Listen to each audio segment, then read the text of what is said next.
Prince Philip's Land Rover collided with a Kia carrying two women and a 9-month-old baby near the Queen's Sandringham estate last Thursday. The Duke's car flipped onto its side as he pulled out onto the A149, with the 97-year-old later claiming the sun had been in his eyes. Just 48 hours later, he was pictured driving in a new Land Rover, but without a seatbelt, sparking fury and a warning from Norfolk Police. Prince Philip's car collection revealed aftershock crash news. Prince Philip crash: why Duke should not apologise for accident. Crash victim Emma Fairweather, 46, who suffered a broken wrist in the horror smash, hit out at the Duke saying she is lucky to be alive. Ms Fairweather claims she and the 28-year-old driver in the Kia, who also required hospital treatment, have not had a direct apology from the prince.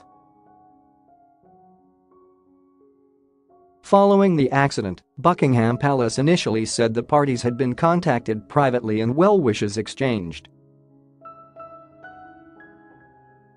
But Ms Fairweather disputes the claims and is now demanding action from the royal family. Royal expert James Brookes says it is too early for the Duke to apologise, while the police investigation is ongoing as it would assume his guilt automatically.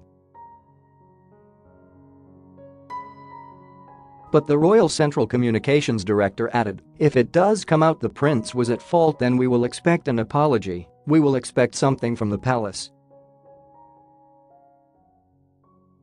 You cannot have something that serious and not have something said."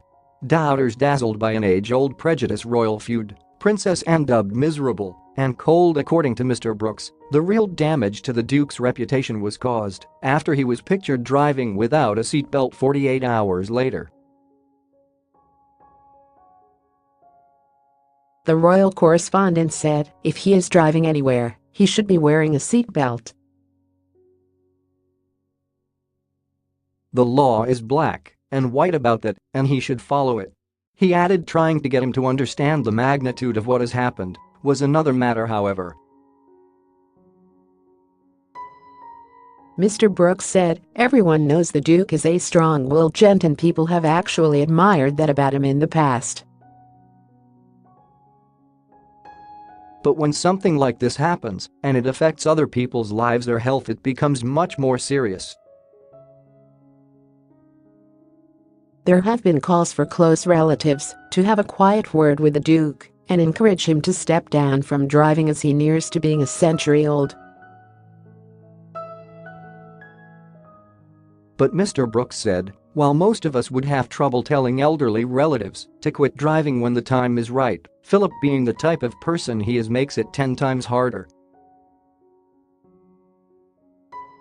He added, but if something like this happens again, it would the last straw and he would have to hang up his keys for good.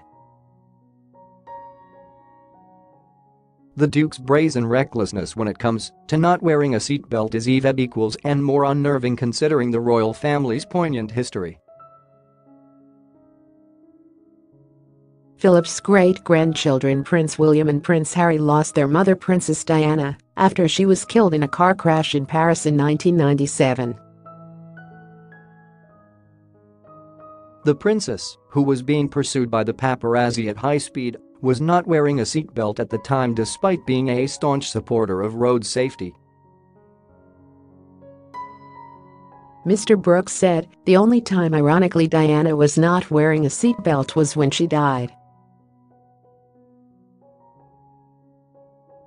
This should be something that is in the forefront of the royal family's minds when they drive.